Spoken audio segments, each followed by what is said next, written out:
Good morning. Thank you so much for inviting me here, and of course from the ministry Quo Vadis for their invitation. Today I will give a summary of my life story and focus on freedom of speech, freedom of religion, and bodily autonomy. So, I am from Chile, South America, and you can see the picture there of the grapes. That's from my family's farm vineyard. We grow table grapes. So I will first give you my two favorite verses that I am claiming this morning also, that God will help me. One is, I will instruct thee and teach thee in the way that thou shalt go. I will guide thee with mine eye. So I claim this for my life and for my children, family, and for all of you, that God will guide us in our life, that He will show us where to go. And this one, therefore go. God told this to Moses. Now therefore go, and I will be with thy mouth, and teach thee what thou shalt say. So whatever I had planned to say, I asked God to take control and teach me what to say. Okay, so a little bit of introduction to my history. I am from Chile, South America, and the picture that you see in the background, that's the farm, the one that looks like green in the bottom, that's the vineyards for table grapes and hills. We have a farm in about 2 hours away from the capital city, an hour and a half really, and also we have a business, a tire business in the capital city.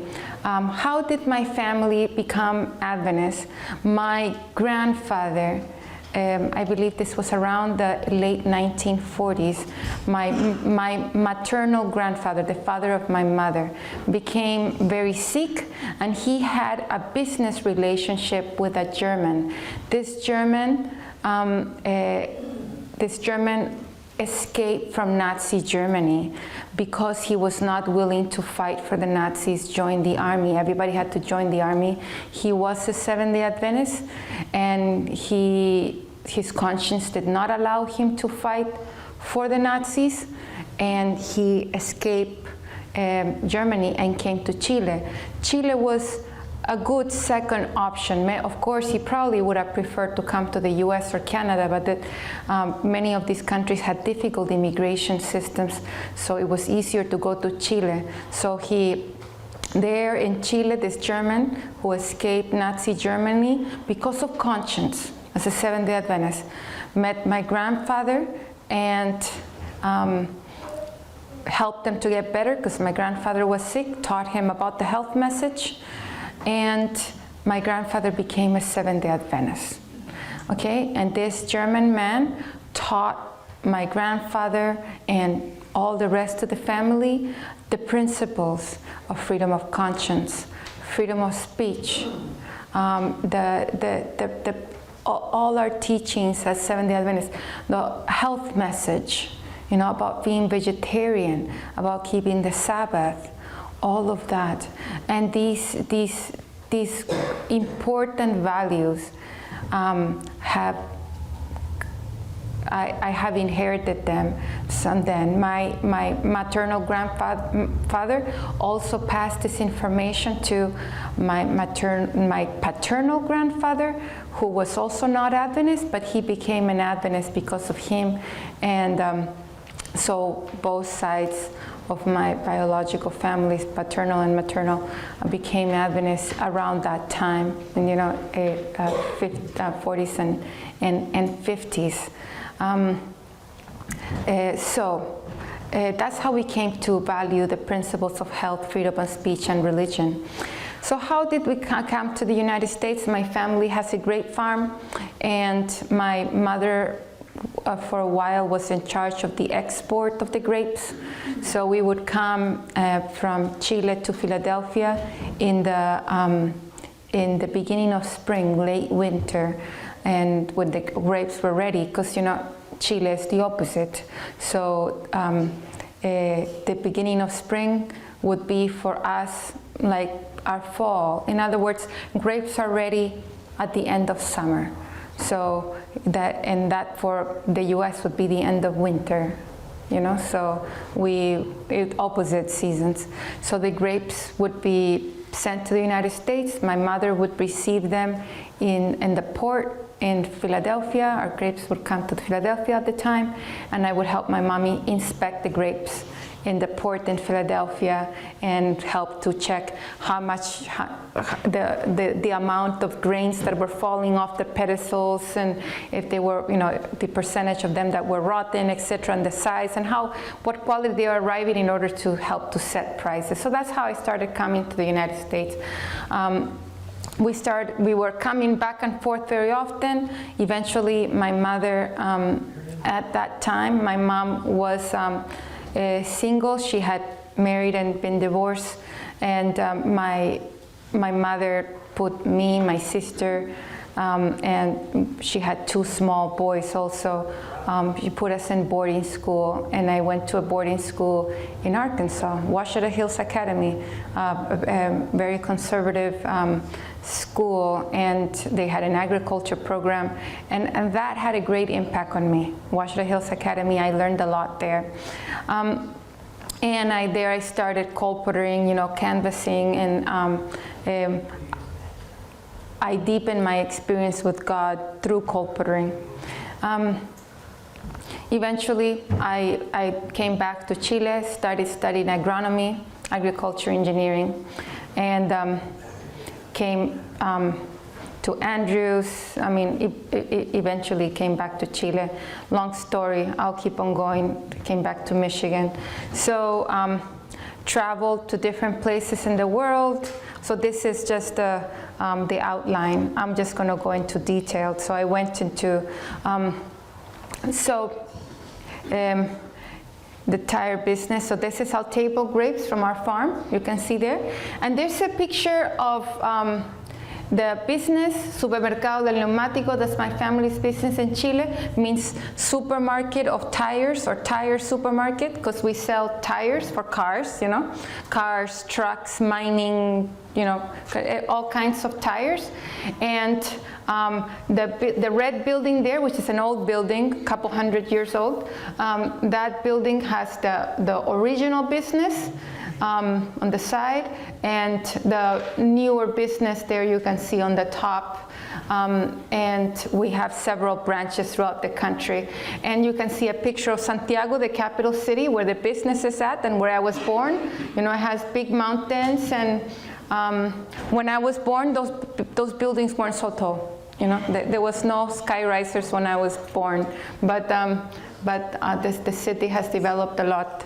So, and as you can see, right now, if you go to the business, the tire business, if you log in right now and want to look for tires, you can't. It has that sign that says Happy Sabbath. We're resting from Friday to, you know, to this time. So from sundown to sundown, you can't buy tires even online. So, yeah. So that was all thanks to that German guy who escaped Germany, and my grandfather, who was open-minded enough and to listen to the message and to recognize the truth. Okay, so I came back after I told you the story about being in the U.S. for grape expert. I came back to Chile to study agriculture engineering. Why was I interested in agriculture? First of all, my family had a farm, and I think naturally I'm very observative. As a kid, I would notice the little bugs walking around, and when we would go to the ocean, I would especially like looking at all the invertebrates. And I knew the names of many of, you know, organisms and plants, you know, all kinds of insects, and I was interested in how they behaved. And I wasn't so much interested to play with kids or with toys. It's like I would just be like focused on the natural world. I had a big interest in the natural world. And And my family had a farm. I liked agriculture. I decided that I would study agronomy, agriculture engineering, and I went to Chile to study. There, I had many experiences there. One of them was kind of negative, but I can see how God was guiding in my life. One of them was kind of negative in the sense that when I arrived in the university there in Chile, I was recently coming from the United States. My grandfather asked a driver, kind of like a chauffeur, because we had all these businesses, and he had a guy who would do things for him, like an errand guy. He asked him to drive me and my sister in my grandfather's car, which back then was a Mercedes, to the university in Chile that was 4 hours further south from the capital city, Santiago. So when I arrived with this chauffeur and everything, a guy in the university noticed that, and he decided he put his eye on me, and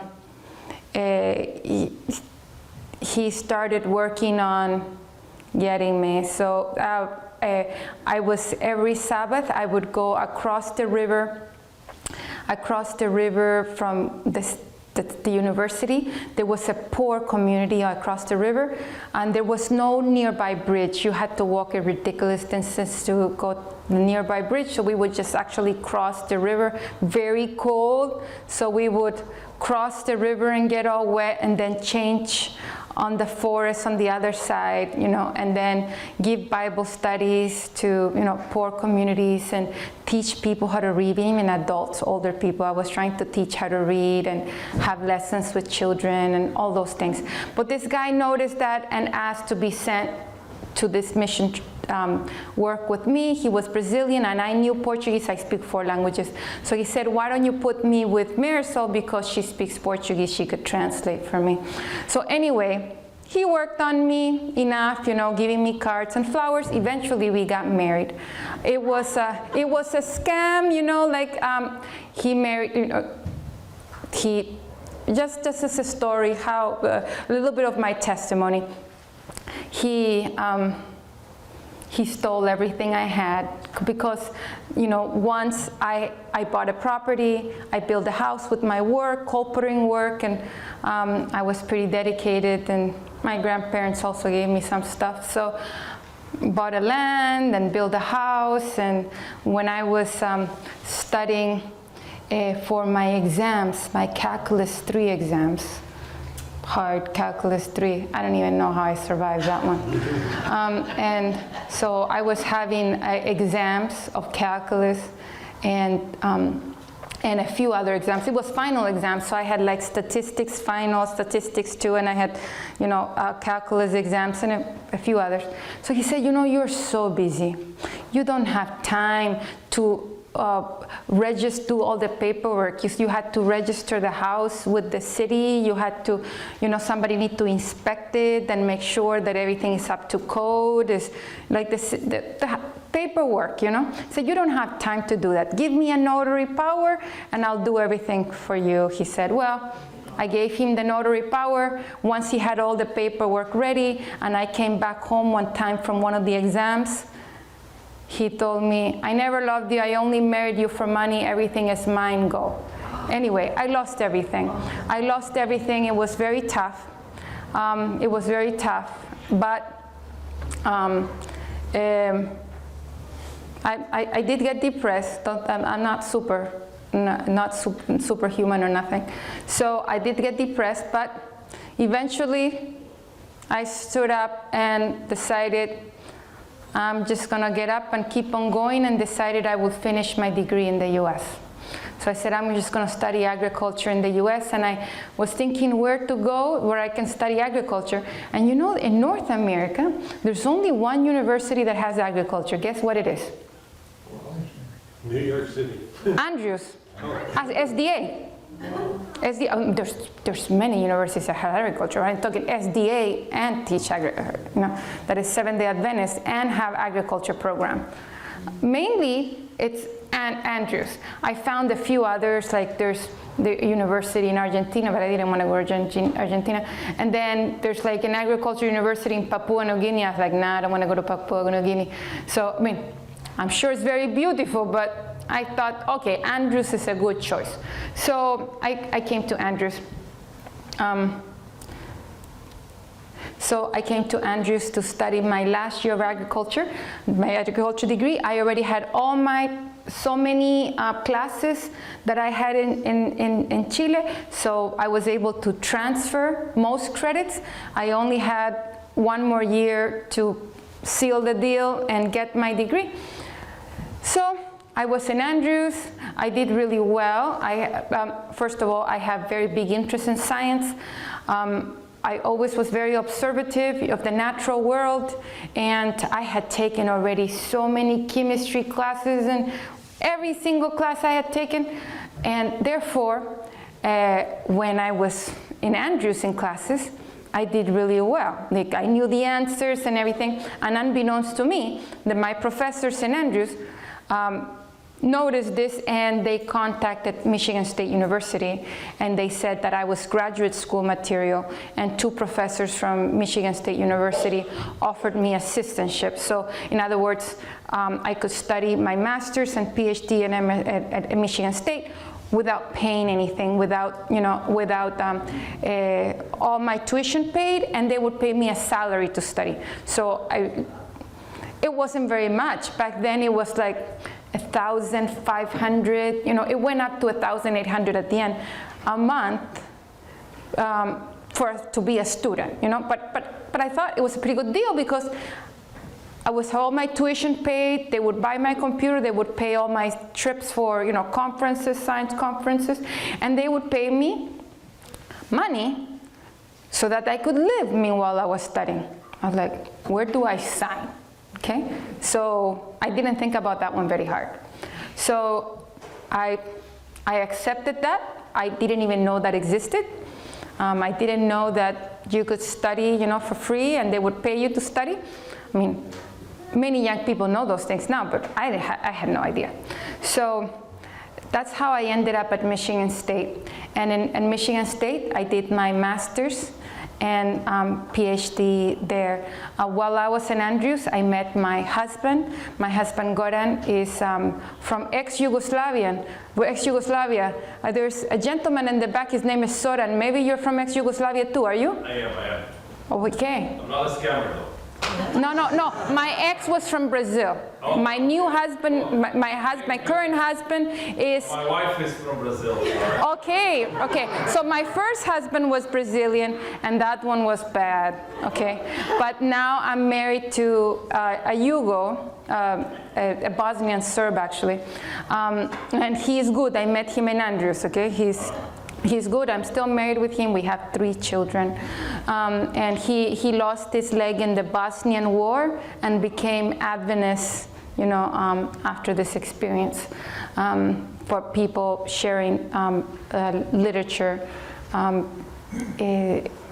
after the war, which was pretty risky because they weren't very tolerant, not a lot of religious freedom going on during or immediately after the war there.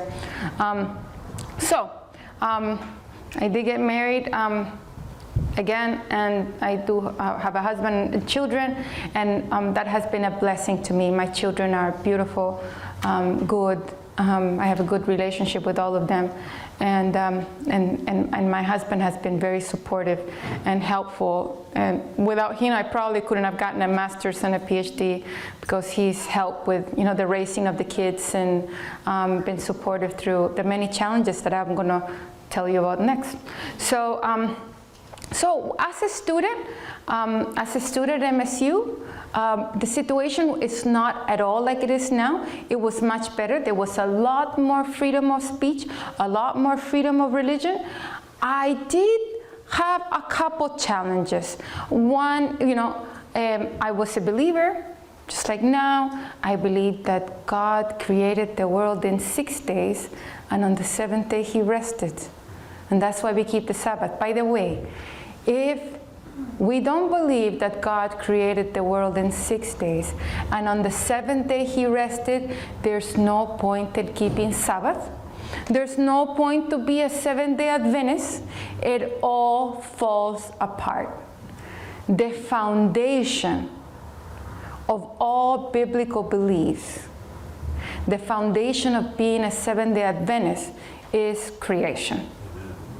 Without that, it all falls apart. Okay? So, studying science in the Department of Entomology, that's insects, and studying science in a major university, R1 institution, research, R1 means research is the #1 priority. And Michigan State is an important university. It is #1 in many things, you know, in many science areas.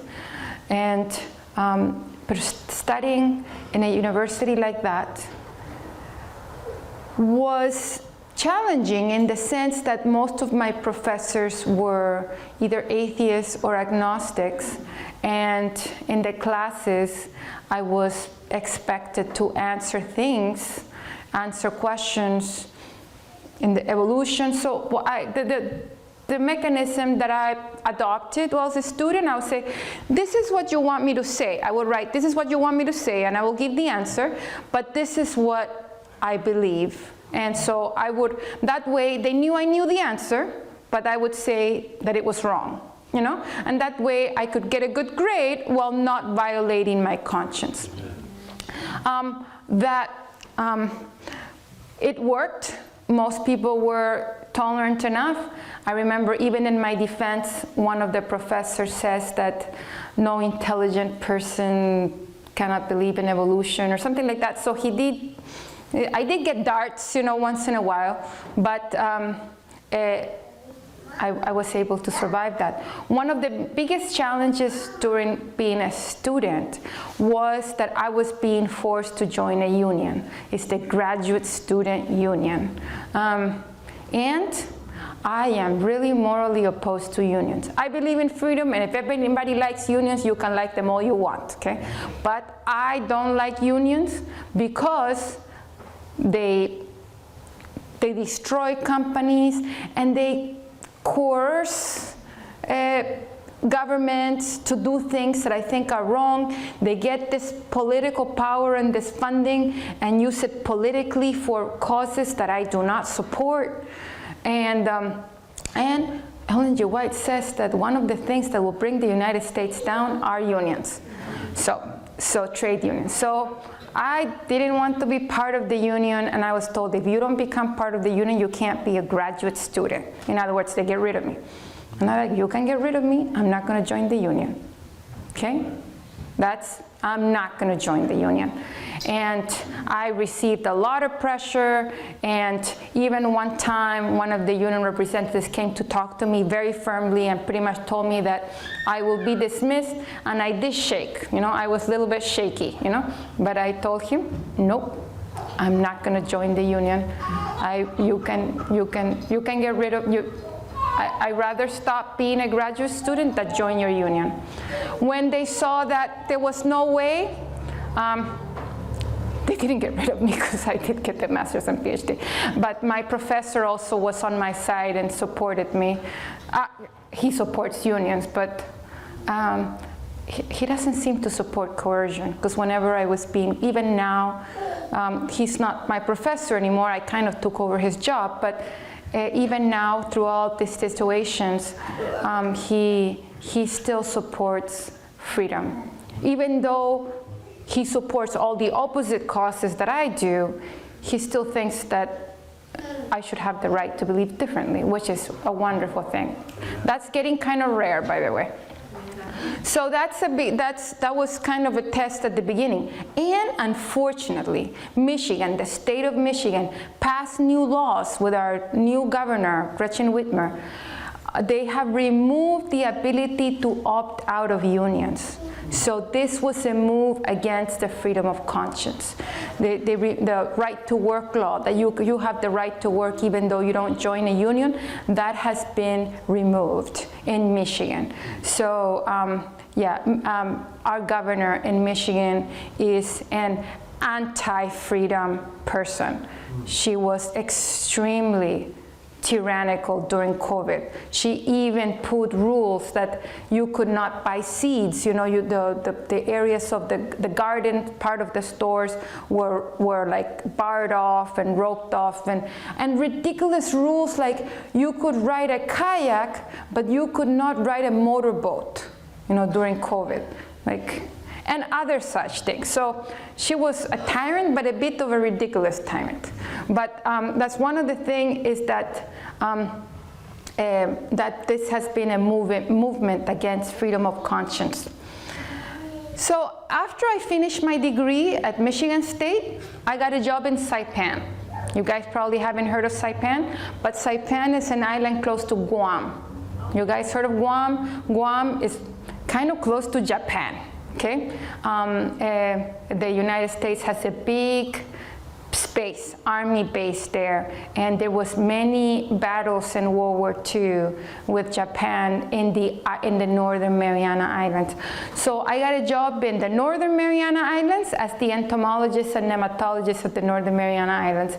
That was a fun job. I had to go in this little plane, you know, plane with like 5 people could fit, and travel between islands and help growers and help them identify pest and disease and give talks, and a funny experience that I had in one of these talks that I had to give, and I had to travel to other islands besides the Northern Marianas to give talks. I remember one of the talks that I gave, you know, training people in agriculture and pest management and crop production. One of the members of the group that was coming, that was actually coming from the South Pacific Islands, he shook my hand. I said, "Nice to meet you." He told me, he was older, maybe in his 70s, and he told me, "When I was young, I ate people." So I was like, yeah, he did tell me that. Because he was from the South Pacific, and just in case, not in Saipan, there was never cannibalism there. But in the South Pacific, you guys know that there was, you know? Papua New Guinea and some islands in that, you know, in that surrounding area.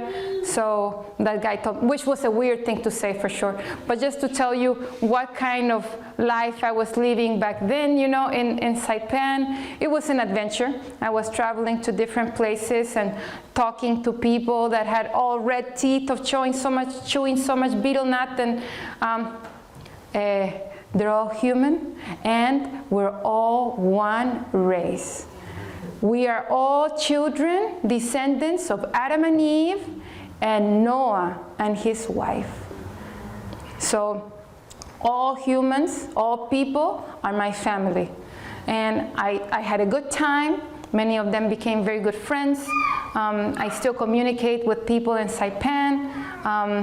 And it was a wonderful experience. I also worked in similar job in Hawaii for the University of Hawaii. I worked for the University of Hawaii for 3 years. When I was in Hawaii, I was contacted by Michigan State that my professor had retired, and whether I would take his job. And there you can see the news there. Marisol Quintanilla joins Department of Entomology as the new applied nematologist. That was in January 2017. Okay, so I came back to Michigan State on January 2017. Okay, so I'm a nematologist. Just quickly, I'll show you what nematodes look like, so you don't have to be doesn't have to be such a mystery what I do. I work with nematodes. Mainly, my focus is nematodes that parasitize plants, that affect pests of plants. So this is a plant parasitic nematode that feeds on plants. The fungivore nematode, bacteriivore nematodes. There's nematodes that feed on bacteria. These nematodes that are omnivores, these are all pictures that I've taken when I was a grad student. Omnivore nematode, and there's nematodes that feed on other nematodes, another soil microorganism. That's a carnivore nematode. So nematodes are an important part of the soil food web. So, long story short, I finished my degree, came back to MSU. I am now as the nematologist at Michigan State University. I provide information, do research, help people solve pest and disease problems that are related to nematodes. I get many grants. I've gotten millions of dollars of grants. That money doesn't go to me. It goes to my program to hire grad students, to hire technicians, to hire postdocs so that they can do research and answer questions of growers like potatoes, root lesion nematode and potato that are involved in potato early die. Soybean cyst nematode is one of the #1 pathogens of soybeans. So I work with soybean cyst nematode, with corn, fruits, nematodes that affect all kinds of fruits and all kinds of vegetables and all kinds of, row crops, etc. All right, so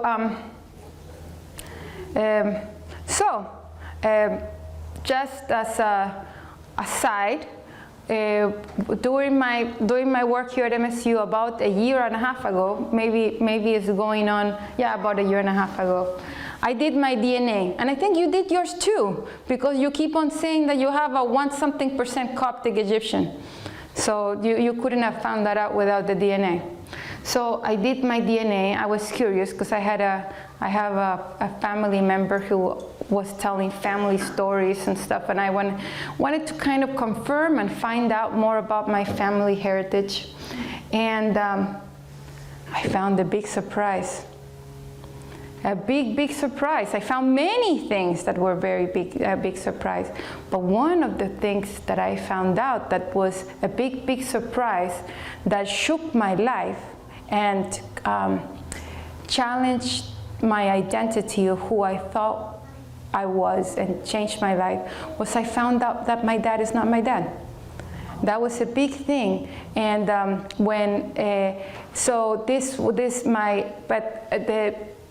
long story short, my biological father was a relative of my mother, and they kind of messed up. And the person my father that I grew up with, that I thought was my father, very kind man. He, I guess, my biological father and my biological mother, they kind of messed up and lied and pretended it was somebody else kind of thing. It was a secret all these years. And I found this out through DNA. And it truly gave me an idea about why am I alive. It was a situation I should not have been conceived, and I should have died because my biological mother and my biological father were set on abortion because they were close relatives and cousins, and they had decided that they wanted to keep this secret. They were afraid of my mother's father, my grandfather, who was a very tough man, and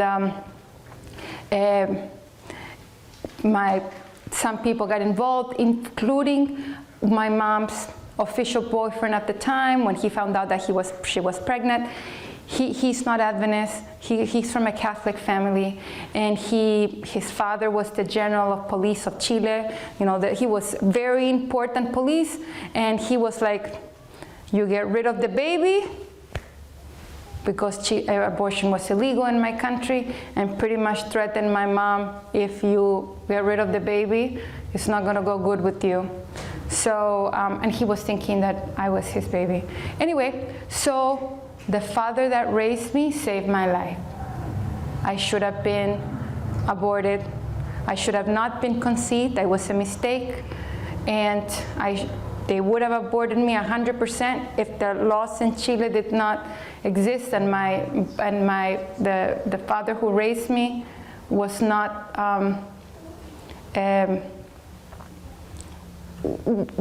firm about this. So he's not Adventist, but I've given him the message several times. He did stop smoking when I was young. He did stop drinking maybe many years ago, and he understands the Sabbath, etc. He needs a few more steps to be totally faithful to the truth, and I'm praying for him. My biological father died in 1981, and he would not have died if he would have decided to live by the truth and live not by lies.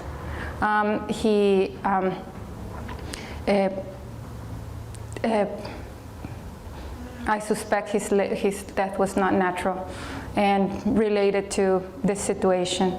And so he was, I know that living through the truth is the right way. Living through the truth and saying the truth and doing the right thing is the right decision. Okay, so that's a story that I'm telling. That was quite the discovery for me. I also discovered that I'm mostly Spanish from Spain. I am like 4%, Chinese and Indonesian. I have an ancestor that came, that was brought to probably Peru and then Chile, and then he came to Chile from China. Back then, a lot of Chinese were being brought to different places, even including South America, as a replacement for African slavery, because we know that slavery was abolished. In England was pretty much destroying ships. Because of the work of Wilberforce, you mentioned Wilberforce, because of the work of this great man Wilberforce that dedicated his life to abolishing slavery. Thousands of Englishmen died in the ocean, rescuing slaves from ships that were being brought to different places, rescuing. So the Atlantic slave trade was severely hampered, because of the work of the Wilberforce, the English army, and also being made illegal in country after country. The last country to make it illegal was Brazil in the year 1888. In the year 1888, Brazil abolished slavery, the last country in the Americas to do so. When this happened, when slavery became illegal in several countries, many people still needed work, cheap labor, and they started bringing labor from China. They would bring them from Hong Kong. Or the area, or the Guangdong region, the land mass close to Hong Kong.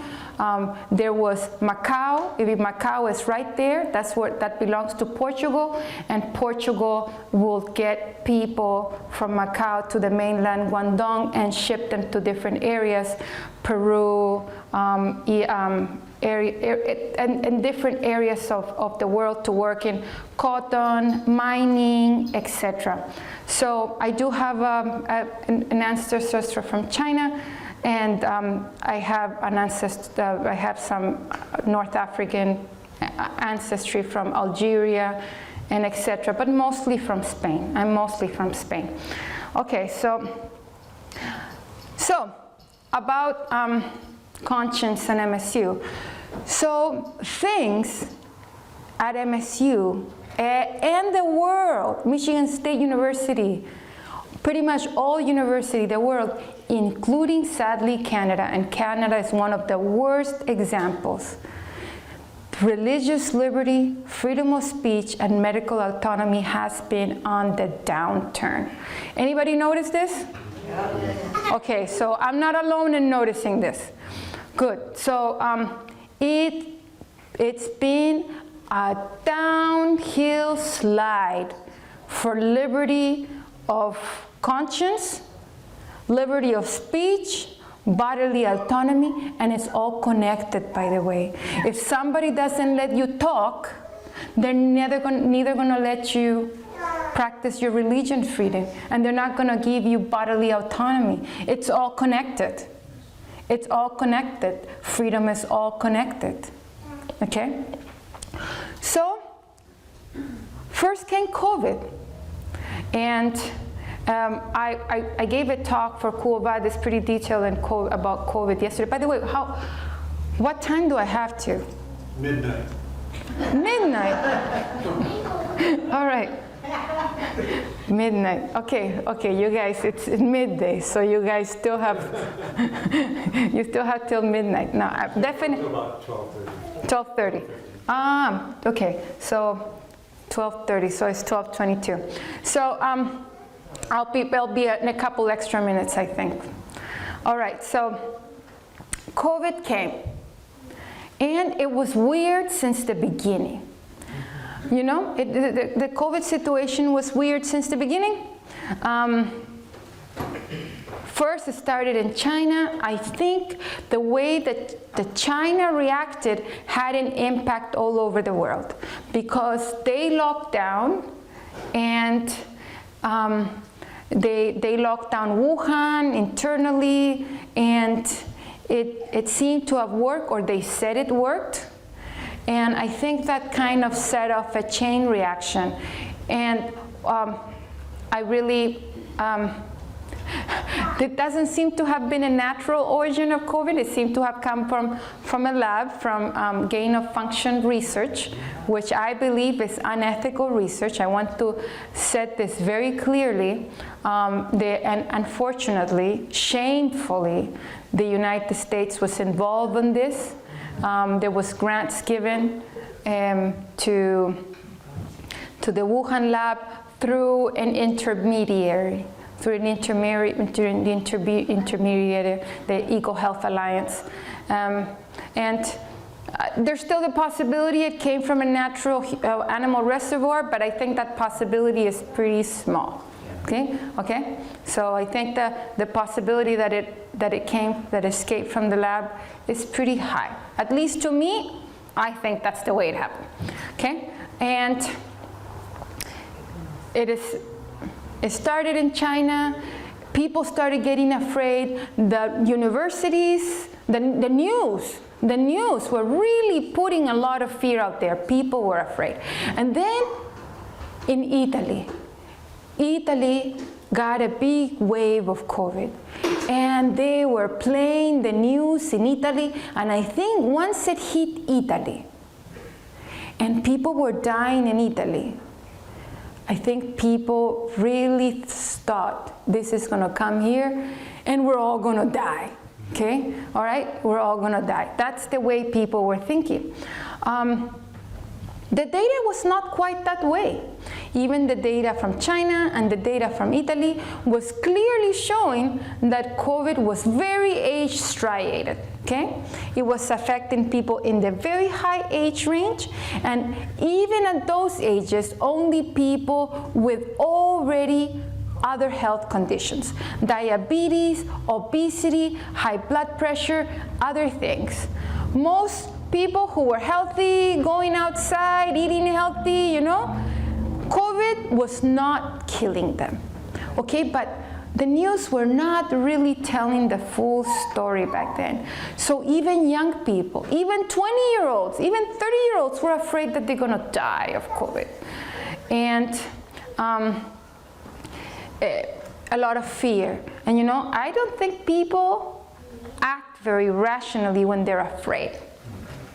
That's one thing. We should try to not make decisions based on fear. We should try to make decisions based on reason and logical reasoning. Okay, and I think the news made sure that most people did not make rational decisions.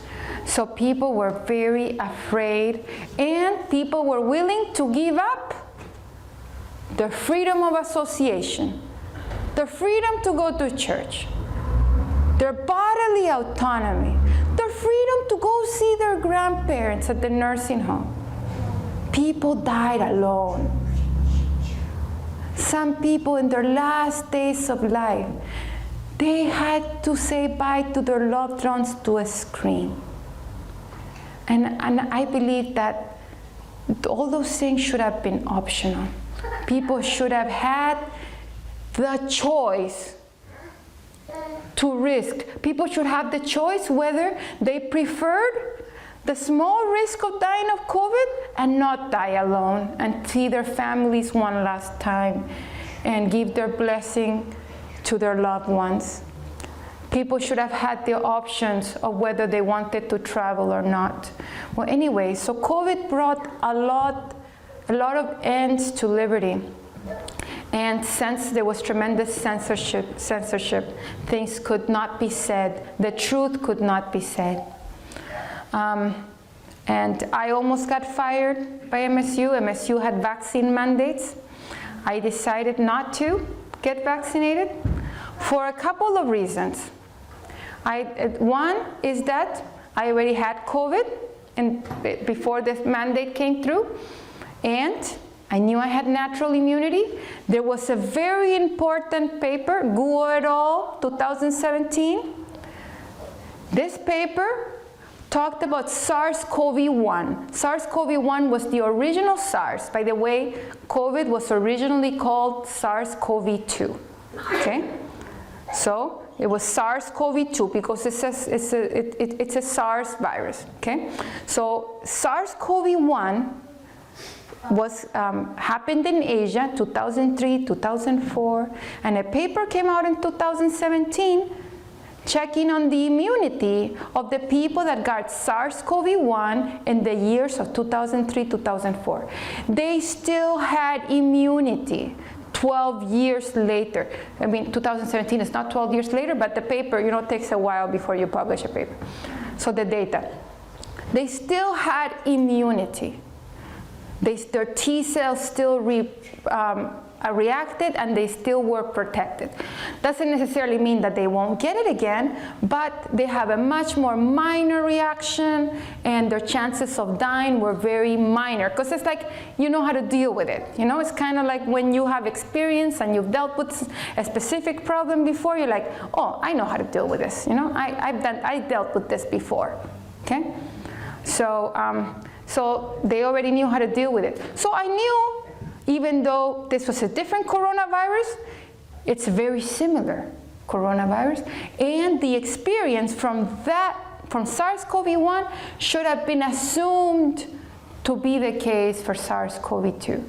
Amazingly, it's like they started from scratch. They did not believe in natural immunity. None of the knowledge that we have accumulated as humans about diseases, and specifically on coronaviruses, which is the common cold, and for example, SARS-CoV-1, none of those principles were being applied to the new coronavirus, which was really weird and fishy to me. And like I could read this paper, this makes sense, but they're not acknowledging this, they're denying. So I did not get vaccinated. Also, the vaccine was very different than previous vaccines. This one, because of mRNA, it gave the instructions for your own cells, for our own cells, to make the spike protein and expresses on the outside of the cell, and the body's defense system, white blood cells would see the spike protein and make antibodies to the spike proteins that your own cells produce. This is not how previous vaccines were done. And I thought to myself, there's no dosage control here. Your own body is producing this. Therefore, you can't control the quantity that's being produced. And I even thought it early on. If my own cells express this spike protein, won't the immune system attack my own cells? And does this mRNA that's being injected, does it only stay in the muscle, in the deltoid, or does it spread around? And if it's spread around, where does it spread around? And how long does this mRNA that is inside this lipid nanoparticles, how long does it stay viable in the body, still telling the body to produce spike protein? All of those questions were not answered.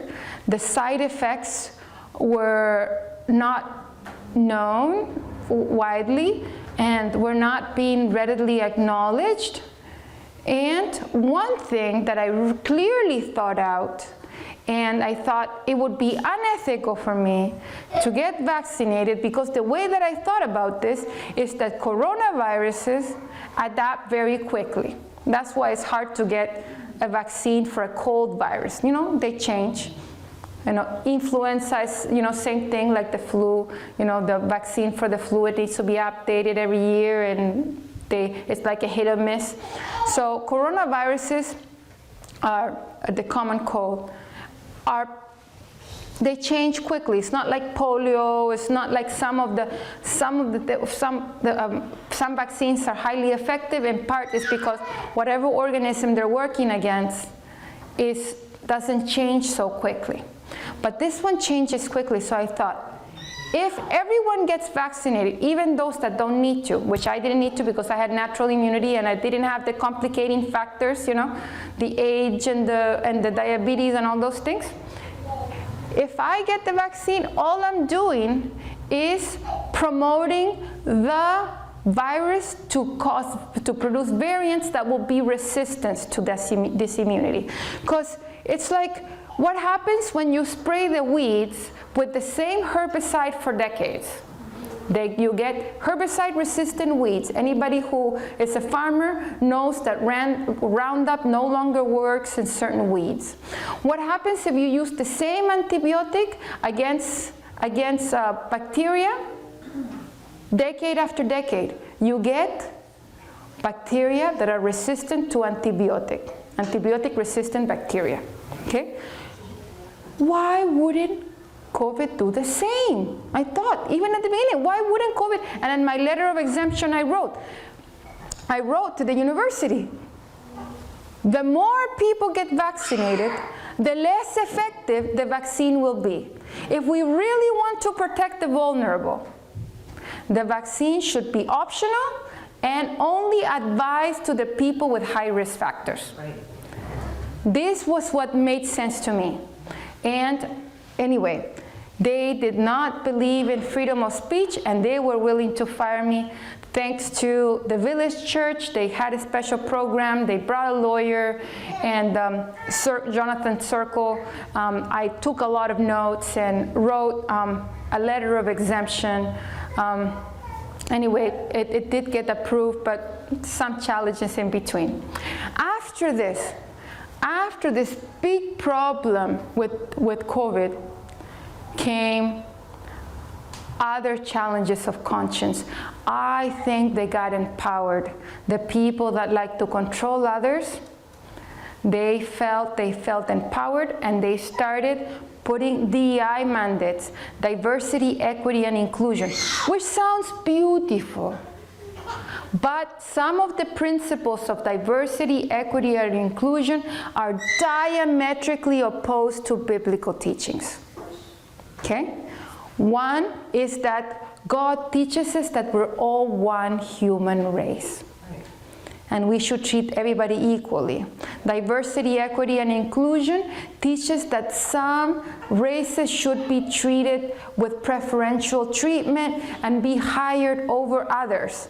In other words, some are more equal than others. Okay? Like the Animal Farm of George Orwell. Also, DEI really focuses a lot on LGBTQ issues and forces affirmation. It's like, for example, I believe we should not drink. I believe we should not drink. Alcohol is very negative. It destroys body. And I believe being alcoholic or over drinking is a sin. But I don't control people. I don't take away their drink from them. But what they cannot do is force me to say that drinking is good, that drinking alcohol is good. And what they're doing is they're forcing me to say, through their forms, etc., forcing me to affirm things that are against my conscience. Another great example is like adultery or fornication. The Bible clearly says it's wrong. It's a sin. However, I work with people that live together, that all kinds of situations, I don't get in their business, I'm not controlling their behavior, but what they cannot do is force me to say that fornication is good, that adultery is good, or in this case, that behavior that's involved, like LGBT issues, that they are good. They cannot force me to say that a man is a woman. A man can be a woman. He just puts on a skirt and suddenly becomes a woman. That is not true. It is biologically not true. Because to be a woman, you need to have you need to have organs that are organized to produce large gametes. Large gametes are eggs. In other words, you have ovaries and fallopian tubes and all of that. I understand that the young, some are immature and some people are older and no longer producing eggs, but they have those organs that are designed to produce eggs, okay? So that's a woman. And males have organs designed to produce small gametes or sperm, okay? And for most people, the vast majority, when they're female, they have XX chromosome in every single cell of their body. Almost every cell of their body, and male is XY. So they would have to have a transformation or a transplant of every single cell of their body would needs to be changed. Anything else, clothes, makeup, surgeries, this is just, it's just cosmetic. It's just external, but it doesn't change the biology. And they can't force me to lie, and that is what is happening. We are being forced to lie. We are being forced to lie, even atheists. And I'm friends with some very, very important or well-known scientists and atheists. Even atheists, some of them, it's against their conscience to lie and goes against reality and go against science. And people should have the ability to say the truth, okay? And sometimes, they need to have the ability to be wrong also, okay? Because freedom of speech is only free if people that we despise or beliefs that we think are wrong can be said, okay? If things that you don't like cannot be said, that's not freedom of speech. If you say, oh, I believe in freedom of speech, but only for the things that I agree with, that's not freedom of speech, okay? That's not freedom of speech. But one of the biggest dangers right now for freedom of speech and freedom of religion is the LGBTQ lobby, okay? Yeah, unfortunately. So, so there's been a mandatory affirmation of DEI and gender ideology. And I wrote a couple of articles about this. One is from Heterodox STEM. I belong to a group of scientists that are heterodox. And I wrote this article called "The New Gender Ideology is Being Used to Coerce Speech at Universities." And I wrote that article and all hell broke loose. All my past problems look small compared to what happened to me after I wrote that article. It's like the lion cage was open, that I got threats even from people that I knew, even from people in my own department where I worked. Threats, even people saying that I don't deserve to live, and pages of insults, every single insult. Transphobe, homophobe, racist, misogynist. I even got called a white supremacist. I'm like, I don't even know what that means anymore. I guess it means somebody I don't agree with or something. Or, somebody who believes differently than me, because, it's ridiculous, really.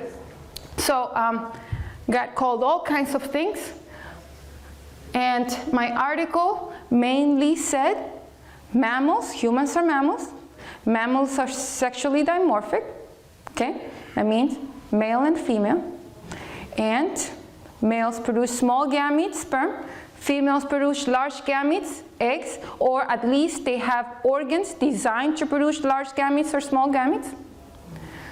I quoted Richard Dawkins, which is the most well-known evolutionist in the world, really. And he said, in 2022, he wrote, sex is pretty damn binary.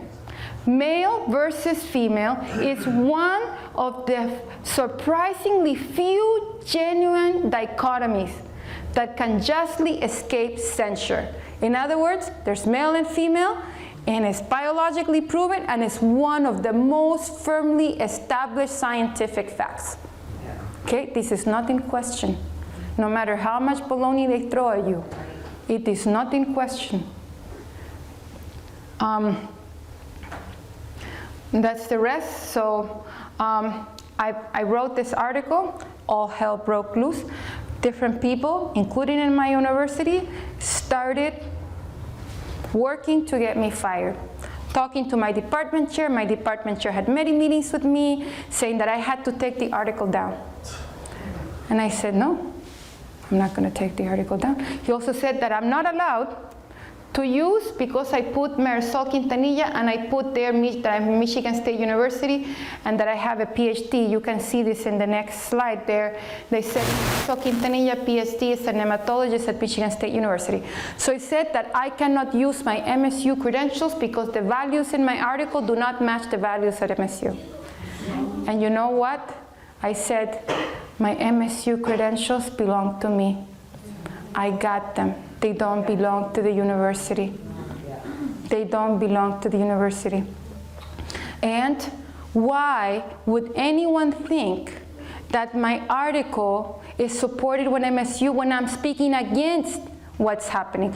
I'm saying that I'm being forced by MSU to support, to affirm these values that are not real. I'm being forced to lie. How could you say that my article would make people believe that MSU supports my values? Obviously, I'm speaking that MSU is against my values. So it was a big battle. I want to thank God because the law is on my side. Okay? The law is on my side because there's been several cases in the United States, and a group called FIRE. FIRE is a free speech group that I belong to, and if any of you guys get in trouble, I recommend them. They're very good for defending free speech. They're bipartisan. Not everything that they do I support, but it's a very good group for support of free speech, and they compiled a list of cases, legal cases, that went on my side because I can use my credentials, and I have the free speech to write what I think. The university cannot tell me what to say or what not to say. Thank God. Amen. Thank God. We need to pray that things stay that way. We need to pray that things stay that way. But if you're silent, things might not stay that way. Because when I was going through this, some professors send me secret emails from their personal email. Some from like Proton Mail, where the emails kind of self-destruct after they're sent, kind of thing. They send me emails like, I support what I say, but I support what your position, I support what you're saying, but don't tell anyone. And I responded back, please stand with me. Please speak up, because I'm the only one receiving all these fires and all these darts, and people think everyone agrees. And I saw that many people, even professors, Many of them don't agree with this, but they're too afraid. They're cowards, and they just sit by. They sit by, and they just listen to the hate and the situation happen to somebody like me, and they don't say anything because they're afraid the same thing will happen to them. Because the strategy now is to demonize you, is to treat you in such a way that anyone seeing what they did to somebody like me, they're like, I'm not going to say anything because that's going to happen to me. But if humans were not so cowardly, if the majority of humans were not so cowardly, this strategy would not work. Because if 20%, if 30% of the professors, say in my department, would openly say no, in the university, they would say, this is not right. We believe in freedom of speech. And by the way, there's only male and female in humans, and a man that puts on a skirt doesn't become a woman. If many of them, when I said with me, they would have no power to bully us. What about with COVID? If many people, if the majority of people would have stood up and said, you can't coerce people to take an experimental medical treatment.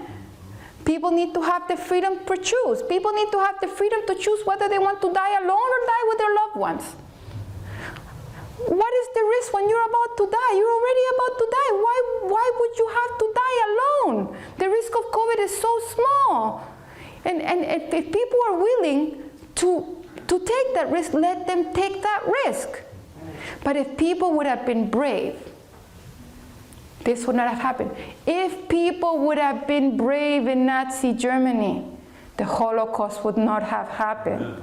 The majority of people did not think it was right to kill people, to kill the Jews just because of their race. But people were afraid. People were afraid because everyone was a snitch, because their neighbor would tell on them. They were afraid that they will end up in concentration camp, that they would. Some people were deceived, easily deceived and manipulated. Some people were too cowardly, and only a few stood up. Only a few, who knows, maybe 10% or less, stood up, like Bonhoeffer, or a few people, or like this German man that escaped Nazi Germany that taught my family to become Adventists. A few stood up. Only a few. These things cannot happen. Nazi Germany and the Holocaust cannot happen if we are not a bunch of cowards. So we need to stand up and we need to speak up. A group of scientists, you can see the names there, Dorian Abbott, David Bertolli, and Luana Majora. Also, we wrote an article talking about the changes of Title IX. Title IX is a law in the United States that protects sex in universities, so that women can have, separate spaces, separate sports. Okay. The Title IX is a law that is about 50 years old, and the Department of Education and the Biden administration is trying to change that, to redefine sex as gender identity, to make it mean nothing. So that means that men can enter into women's spaces, and in other words, make it meaningless, okay? Because if woman does not mean an adult human female that has organs meant to produce eggs, it means whatever you identify is, woman doesn't mean anything anymore, okay? And the same thing for male, okay? It stops meaning, the meaning becomes irrelevant, okay?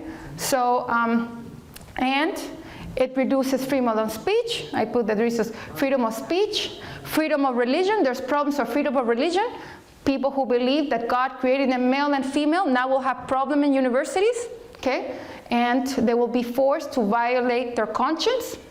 Protection of women in spaces, children, girls would be forced to have males in private spaces, women's rights, scientific integrity, forcing scientists to lie, etc. So we wrote this article. You can imagine that this brought me some trouble also. Recently, I was a co-author in a paper, a very important paper, with 29 scientists, including 2 Nobel Prize winners.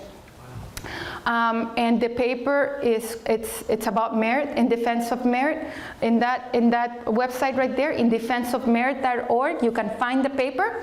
And you can find where it has been covered. There's been articles in the Wall Street Journal and the New York Times and newspapers all over Europe and all over the world about this. I was directly interviewed by the New York Times about a month and a half ago. The New York Times called me, interviewed me, and I told them the situation with DEI. And our paper, the main objective of the paper, is several scientists. Not everything in the paper I agree with, but I agree with a large amount. One of the main objectives of the paper is support of objective truth. Support that hiring, in science especially, should be based on competence and merit. That people should be hired because they know to do the job, not because of their gender, race, or anything, because this kind of thinking does not help anyone. If a doctor, let's say you have a doctor, let's say of Indian descent or whatever, and let's say he's an excellent doctor, but some people may think, oh, maybe this person was hired because of, you know, this diversity things, and then you will not have confidence on that doctor, and maybe their colleagues will view him as less than, and this is not fair to him. If he's an excellent doctor, he should be viewed as the excellent person that he is, and not have the stain of being a possibility of a diversity hire. That makes sense? So I think it benefits no one. It affects science negatively, because instead of hiring the most competent person, you might be hiring somebody who is not more competent. Like, for example, somebody like Albert Einstein. What about if he wasn't willing or wasn't able to write a good diversity, equity, and inclusion statement? If he was living in our times, he probably wasn't very good at that. And would have he been hired to allowed to do physics? Would we know about the theory of relativity? Would we know about all these great discoveries of Einstein? Probably not. So people should be hired because they're good at what they do, and not because of their race, not because of their sex, and neither because of their politics, or their ideology, or their religion. Okay, so that's the main point of the paper, and we also talked about that in science. Science is losing objectivity. Many scientists and journals now are supporting things like the gender ideology, which is pseudoscience and nonsense. Okay, so, and dangerous, really dangerous for children especially, to kind of remove their basic identity. So we wrote this paper. It was rejected from most important journals. It had to be published, and of all places, in the Journal of Controversial Ideas, because it got rejected from most journals, even though we had Nobel Prize winners as authors. And we had many scientists, very well-known scientists, chemists, physicists, mathematicians, and little me, okay? And so we had many scientists, me the least of all, okay? And it was rejected. It was only accepted by the Journal of Controversial Ideas. This became a big story. Wall Street Journal wrote an article, New York Times wrote an article, and it came out in many podcasts and many news all over. Okay, so you can see, that's not the paper, but that's a web page where you can find the paper and find all the articles, the Wall Street Journal, New York Times, etc. And mainly it's talking about diversity, equity, and inclusion. Most of the co-authors in this paper are atheists or non-Christians, so these are not people like me, believers, but they're people who believe that their truth exists and reality exists, and we need to search for truth, and freedom of speech should be allowed. And in science, that science is a search for truth, and this can only happen when we are able to debate ideas, and also that hiring should be based on merit and competence and not on race. Okay, so that's the article in the New York Times. I got you. If you read it, I'm in the middle part of it. I was interviewed. It has my name on it. I want to thank Fire. Fire was a big supporter in all my struggles. They have been big supporters of the Chicago Statement, which is a statement on support of free speech in universities. I'm starting a free speech alumni group at Michigan State University. We must all defend freedom of speech and religion and speak up. Like I said, this cannot happen if people are brave and stand up. The more of us are brave, the less power the censors can have. So I will say the verses again that I started with. I believe that God has guided me in my life. I'm thankful to be alive. I shouldn't be alive. And I believe that God has led me to this point. I will instruct thee and teach thee in the way that thou shalt go. I will guide thee with mine eye. And the verse that God said to Moses, now therefore go, and I will be with thy mouth and teach thee what thou shalt say. And thank you very much for your invitation.